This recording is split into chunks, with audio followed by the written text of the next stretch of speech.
प्राण भय कान में, कान भय प्राण में, ही में न जान परे कान है कि प्राण है। वो प्रभु की लीलाओं का गायन, लीलाओं का श्रवण, लीलाओं का चिंतन, नाम का कीर्तन, नाम का चिंतन करती हुई ऐसी तदात्मिका हुई कि वो यही कहने लगे कि मैं श्री कृष्ण हूं। ये स्थिति, इसी के प्रवाह में वो लीला में डूबती है। चिदानंदमय लीला इसी के बाद प्रकट होती। किशोरी मात्मानम किम हिस्सु कुमारीम नुकले। प्रभु इसी में डुबोने के लिए तो अवतार लेते हैं। अगर वो अवतार न लेते तो हम क्या लीला गाते, क्या लीला श्रवण करते, फिर हमारे महामोह का नाश कैसे होता।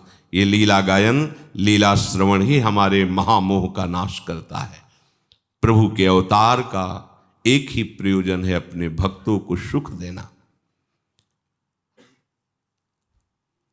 जैसे छोटे बालक कंकड़ पत्थर कांच की गोलियों में इतनी ममता रखता है कि एक कोई ले ले तो उसके लिए मारपीट शुरू कर देता है, वही थोड़ा जब बड़ा होता है तो उसकी नजर में बिल्कुल ऐसे व्यर्थ दिखाई देता है और वो अपनी व्यर्थ की पीछे की चेष्टाओं में हंसता है।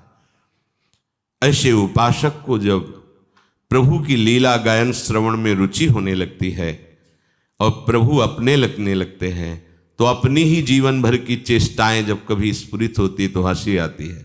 क्या दुर्दशा थी हमारी। जैसे वो एक छोटी सी कंकड़ या गोली के लिए एक दूसरे को मारता पीटता है बालक, ऐसे ही हमारी अज्ञान की कैसी धरा थी कि हम छोटी छोटी बातों में कहाँ फिसलते थे, कहाँ गिरते थे। ये हरि की लीला गायन, लीला श्रवण, लीला चिंतन से वो हरि स्वरूप हो जाता है, प्रभुमय हो जाता है, मनमया। जैसे प्रभु का प्रकट होना दिव्य है, प्रभु का श्रीअंग दिव्य है, ऐसे ही भक्त का जन्म लेना दिव्य हो जाता है और उसकी सारी चेष्टाएं दिव्य हो जाती, गुणातीत हो जाती है।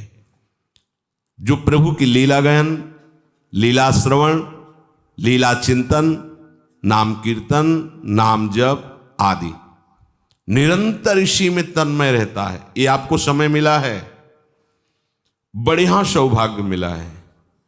बहुत देर तक प्रभु में मन को लगाए रखना है। बहुत अच्छे पहुंचे हुए उपासकों में क्षमता आती है, नहीं तो नहीं होती।